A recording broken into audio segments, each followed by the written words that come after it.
supirnya ketemu saya. Wah, iki ya ini sampean rawuh jadwal Mbah Yai ku 5. Berubah. Hangus.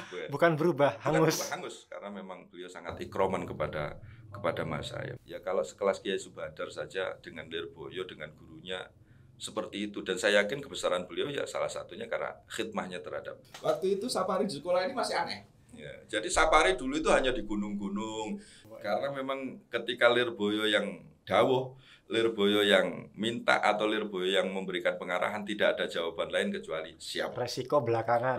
Cara apalagi? Ya, pokoknya siap, Cak. Langsung saya anggap itu perintah.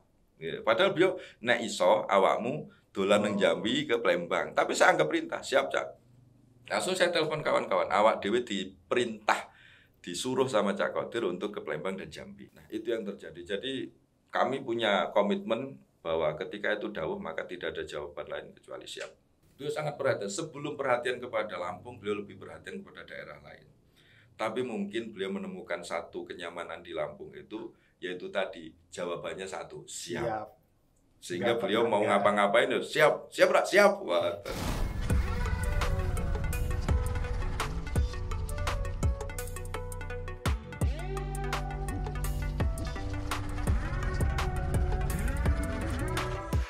Assalamualaikum warahmatullahi wabarakatuh. Selamat datang di LIM Podcast. Dan kali ini saya sudah bersama Ketua LIM Provinsi Lampung, Bapak Imam Son Haji. Selamat datang, Pak. Selamat datang di Lirboyo di LIM Podcast. Alhamdulillah dapat kesempatan untuk ke Lirboyo lagi, apalagi dapat satu penghormatan untuk masuk LIM Podcast. Bagaimana rasanya bisa kembali ke alma mater tercinta ini, Pak? Rasanya tidak bisa diceritakan karena memang meskipun dulu waktu mondok pengennya pulang, tapi begitu sampai rumah pengennya ke pondok lagi. Ini rasa yang aneh memang. Jadi waktu di pondok dulu ngitung kapan liburan gitu, begitu sampai rumah kapan ada jadwal ke Lirboyo atau alasan apa yang bisa membuat saya ke Lirboyo. Bahkan sampai mencari-cari alasan. Itu yang saya cari, karena tanpa alasan kayaknya nggak masuk akal kan kita tinggalkan rumah kan. Iya. Apalagi kemarin ada kondisi pandemi, orang-orang nggak boleh masuk pondok. Tapi alhamdulillah karena ini bertepatan dengan kegiatan ngaji Kamis Legi, salah satu yang diundang adalah alumni dari Lampung, dan jenengan akhirnya mendapat alasan untuk kembali ke Lirboyo. Dan saya tunggu alasan selanjutnya. Ya. Tapi ini menarik, bagaimana seorang santri ketika sudah pulang ke rumah itu justru semakin merindukan pondok pesantren tercintanya. Ini sangat menarik sekali. Ya, suasana pondok itu tidak bisa kita buat-buat atau tidak bisa kita temukan di luar pesantren. Tidak ada suasana yang bisa menggantikan suasana pesantren, entah itu suasana ngaji, suasana ngopi bahkan ya. Tidak ada di luar pesantren. Itu yang buat kita rindu. Jenengan di Lirboyo mondok selama berapa tahun, Pak? Saya masuk 99, setelah muktamar keluar atau pulang 2010. Berarti masuk ke pondok itu waktu saya masih berusia 2 tahun. Mungkin seperti itu. Baru pulang 2010 setelah 1 abad itu ya? Setelah 1 abad Lirboyo saya pulang. Boleh diceritakan, Pak, pengalaman singkat selama mondok?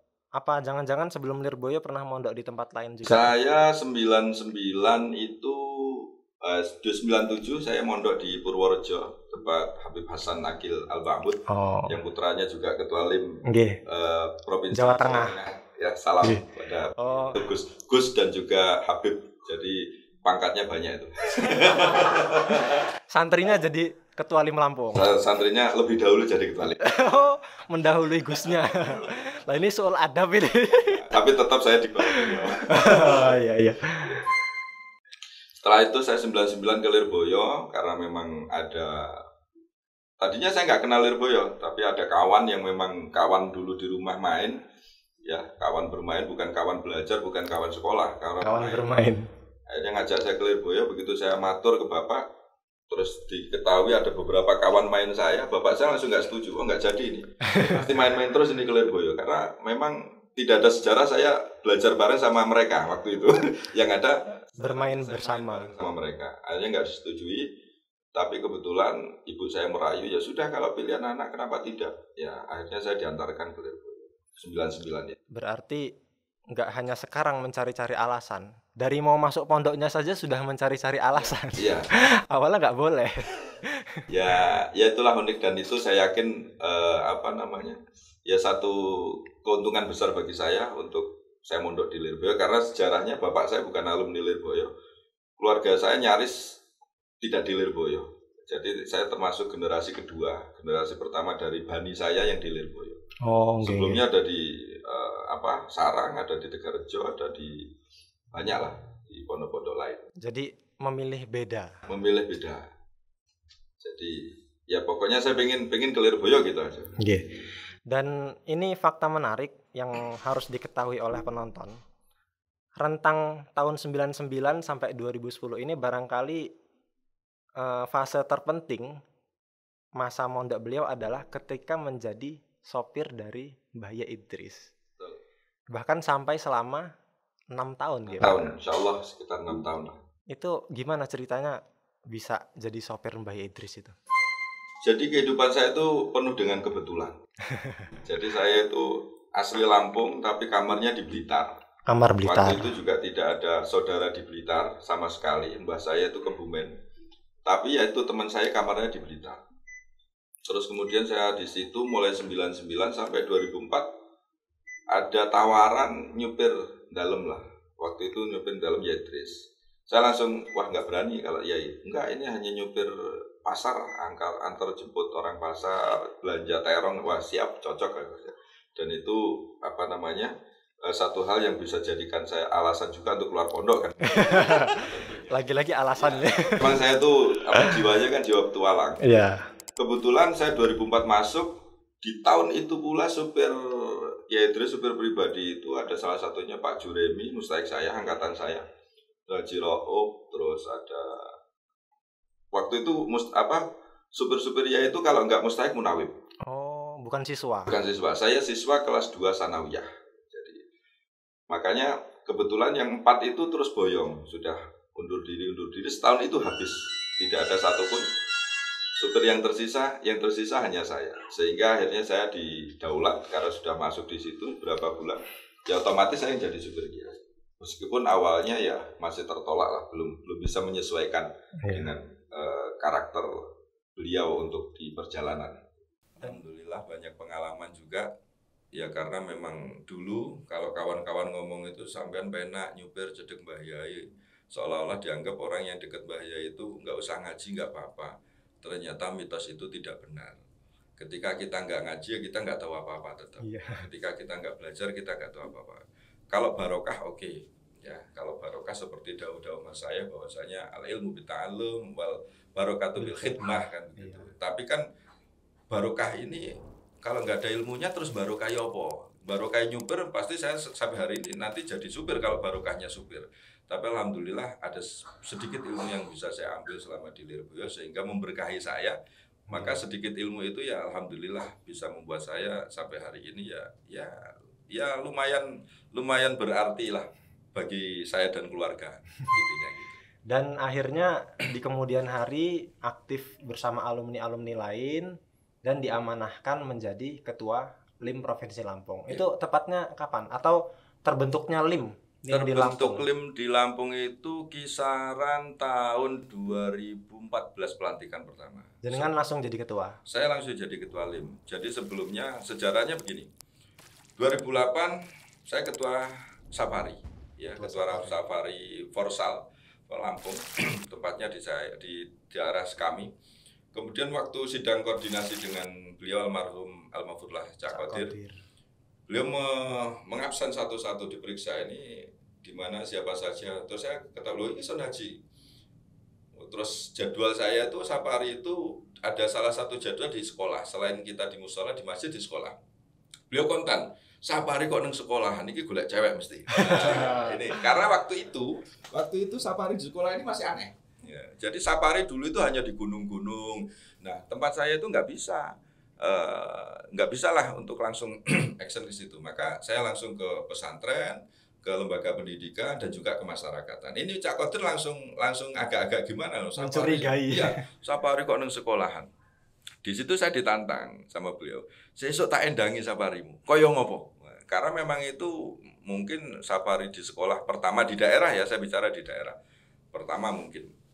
Akhirnya 2008 itu ya Masya Allah beliau memang luar biasa. Pikir saya nggak mungkin beliau sampai ke Lampung. Tahun 2008 itu LIM itu ya saya rasa masih belum seperti sekarang lah LIM di pusat itu. Tahu-tahu beliau itu ngabari saya, nelpon. Waktu itu belum ada WA. Nelpon aku nih Jakarta, maghrib itu.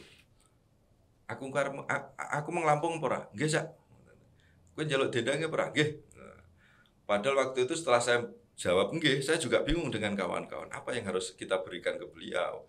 Karena safari kami juga masih baru dan lain sebagainya.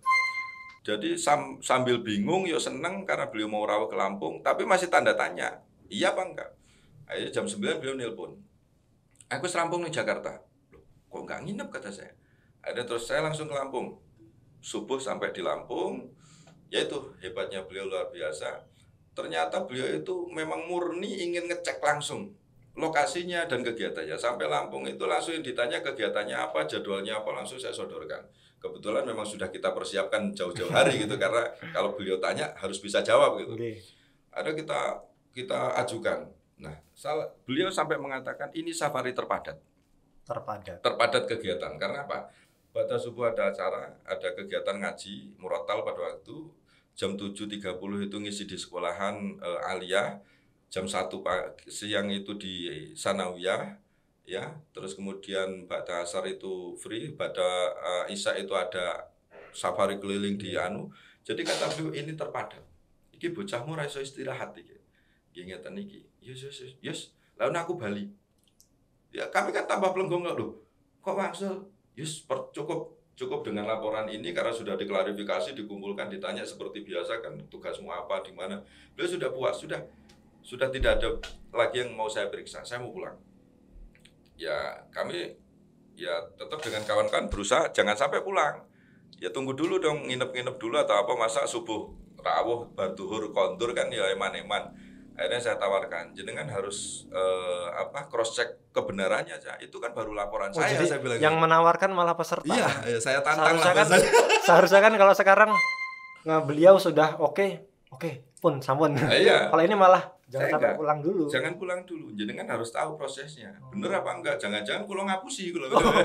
Yang ini aneh ini. Ya karena memang pada waktu itu kita siap betul. Karena saya takut beliau nanti kecewa dan ke depan safari ini nggak boleh di daerah saya gitu. Jadi kami komitmen dengan kawan-kawan. Akhirnya ya saya ajak ngecek di sekolah-sekolah, saya ajak ngecek di musola-musola, dan kebetulan ya yang kita cek itu ya tempat yang memang sudah kita siapkan juga.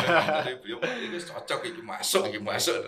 Itu kesan pertama 2008. Jadi luar biasa beliau. Jadi tujuan beliau itu murni memang ngecek. Bahkan di Jakarta itu jam 7 malam, jam 10 langsung ke Lampung. Berarti kan beliau setelah ngecek langsung.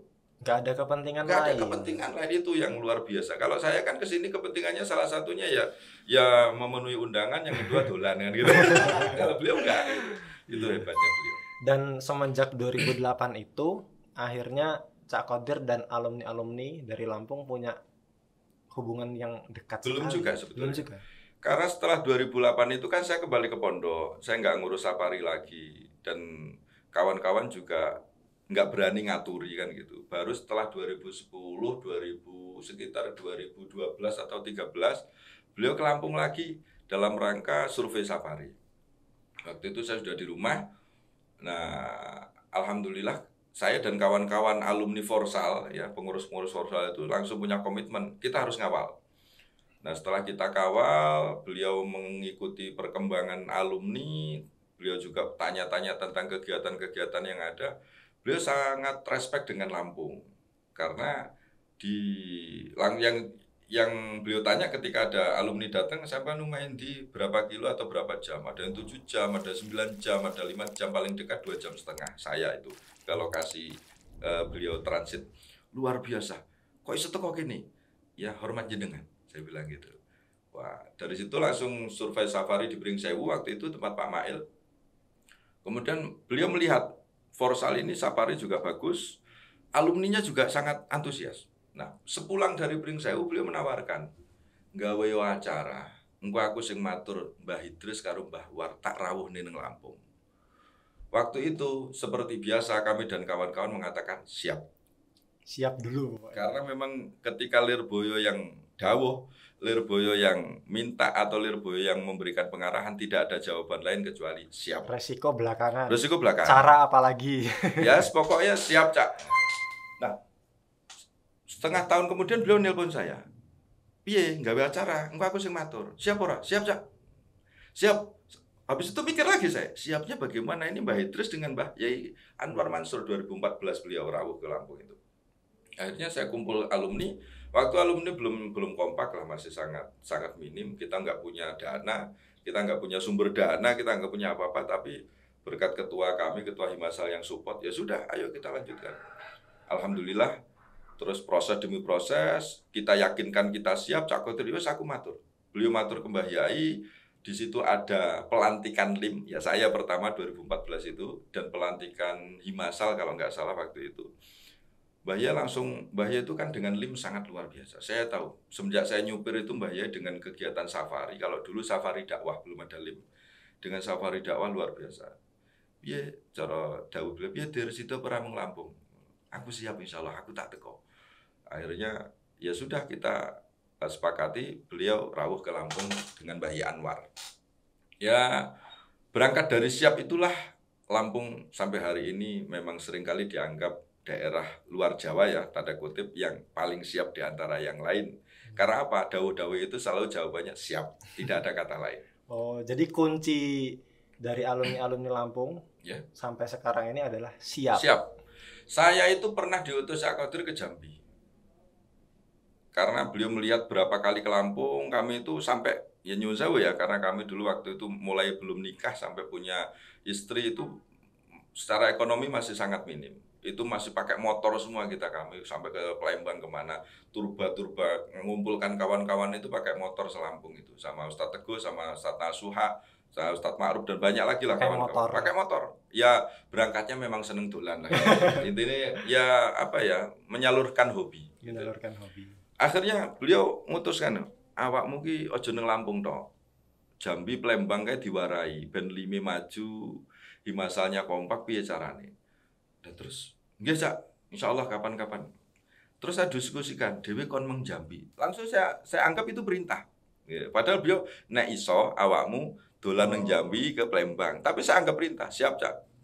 Langsung saya telepon kawan-kawan, awak dhewe diperintah, disuruh sama Cak Qadir untuk ke Palembang dan Jambi. Tujuannya apa? Sosialisasi LIM.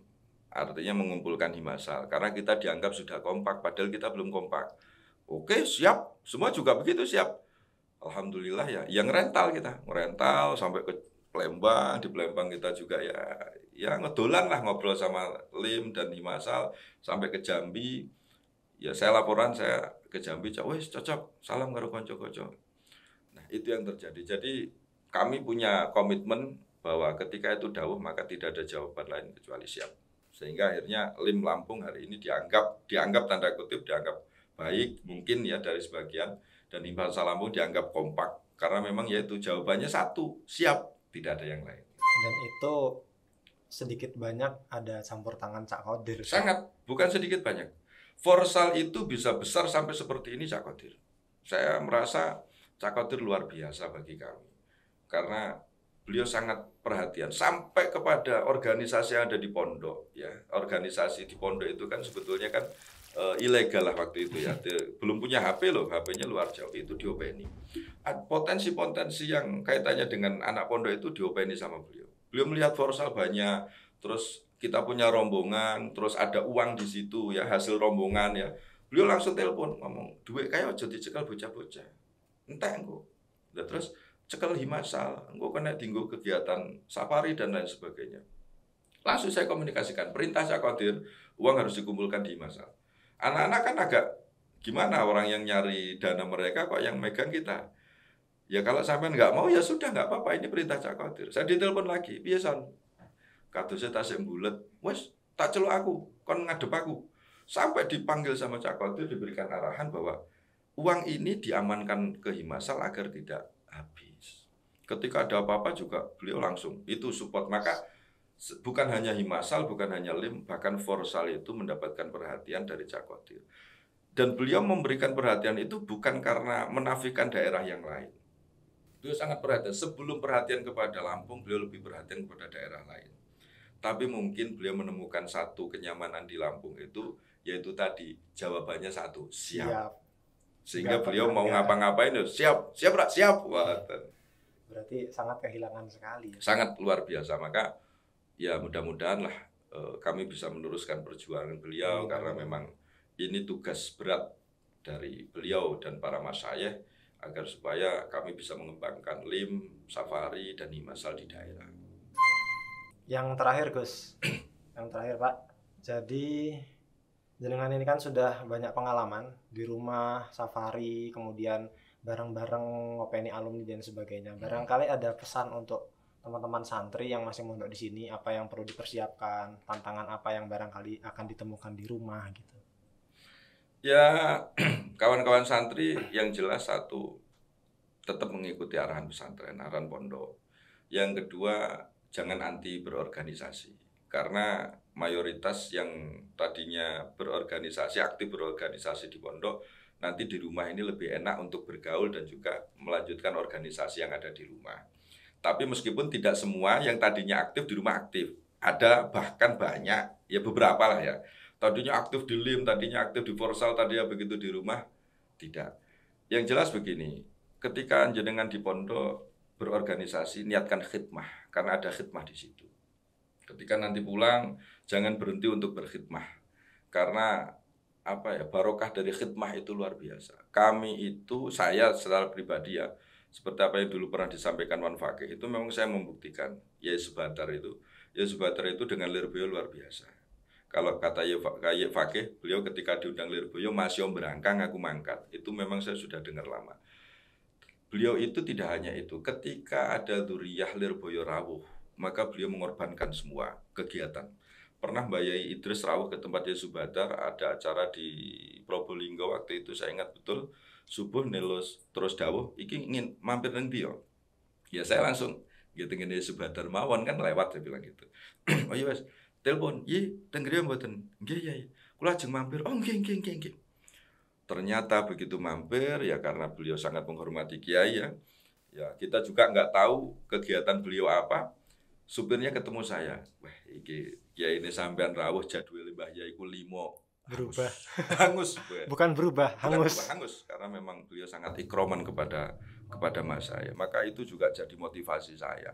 Ya kalau sekelas Kiai Subadar saja dengan Lirboyo dengan gurunya seperti itu, dan saya yakin kebesaran beliau ya salah satunya karena khidmahnya terhadap ada Gus Mahin, Yai Mahin itu luar biasa. Jadi kemarin itu saya juga kebetulan dititipi amanah untuk ya membantu 2 cabang yang ada di Mesuji sama di Lampung Selatan. Itu kalau dibilang capek, saya capek. Karena Mesuji itu 250 kilo dari rumah saya. Di Lampung Selatan itu yang saya menjadi pengurus harian di situ. Itu 1 jam lebih saya ke Pondok Cabang. Padahal sama-sama Lampung Selatan. Sama-sama Lampung Selatan. Itu saya kadang capek. Tapi ketika saya melihat Gus Mahin, Yai Mahin, seorang tokoh besar, punya kegiatan yang luar biasa, itu saja mampu, saya nggak jadi capek. Ketika saya melihat tokoh-tokoh dulu, alumni dulu yang sukses hari ini, itu karena memang alakohnya dengan Lirboyo itu kuat, itu saya nggak jadi. Bukan berarti saya ingin besar, atau saya ingin mendapatkan tidak. Saya merasa malu. Nah, kalau beliau saja nggak ada alasan, masa saya mau cari alasan? Justru ini alasan saya untuk keluar dari rumah dan jalan-jalan. Ini yang istimewa. Dan lepas dari rutinitas. Iya, dan saya, mohon maaf, saya itu mengatakan sama istri saya dari awal, pokoknya urusan Lirboyo, saya nggak harus pamit sama sampean. Dan sampean tidak wenang melarang saya, dilarang aku mangkat. Dan itu katanya berlaku di banyak alumni di Lampung. Hari ini saya provokasikan dan saya tularkan virus itu. Bahkan saya sampaikan ke kawan-kawan itu golek bojo iku sing wedi aja sing medeni.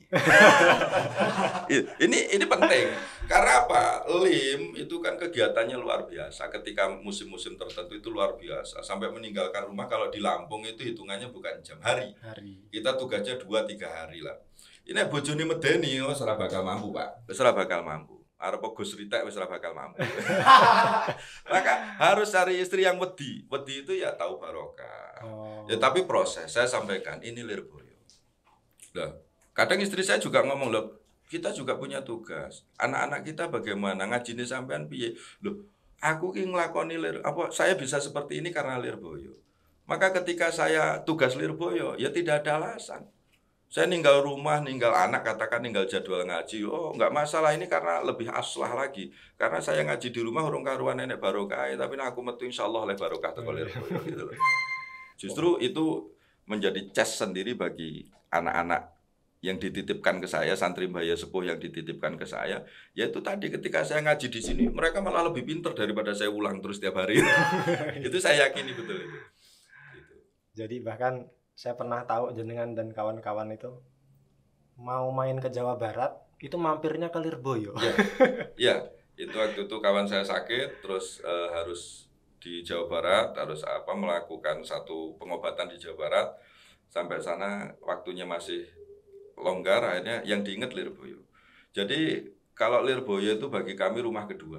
Rumah kedua. Maka apalagi seperti ini ada alasan kan ada undangan pengurus pondok cabang. Wah ini wajib ini. Jangan tidak diundang aja saya datang ke Lirboyo. Apalagi diundang. Makanya jenengan dulu kapan kalau mau ke Lirboyo kita mau podcast dulu. Sampai perintahkan sekarang saya berangkat. Loh, itu nyatanya rapatnya saya sampai aku tekan rumah sampai WA. Beneran. Akhirnya jadi alasan lagi buat kesini. Ya itu dia perbincangan yang singkat sebetulnya, tapi sangat banyak sekali yang bisa kita dapatkan hikmahnya dari cerita-cerita, dari bagaimana perjuangan-perjuangan para mbah yai yang ada, yang pernah bersinggungan dengan beliau ini. Semoga kita bisa mendapatkan manfaatnya. Sebetulnya masih pengen ngobrol panjang lebar, Pak. Siap. Tapi karena waktu kita sudah tadi ada drama juga. Jadi pemirsa, podcast ini diselingi adegan mati lampu dan juga adegan hujan. Jadi ini sangat luar biasa. Sampai bertemu di podcast berikutnya. Balighu ani walau ayah. Assalamualaikum warahmatullahi wabarakatuh.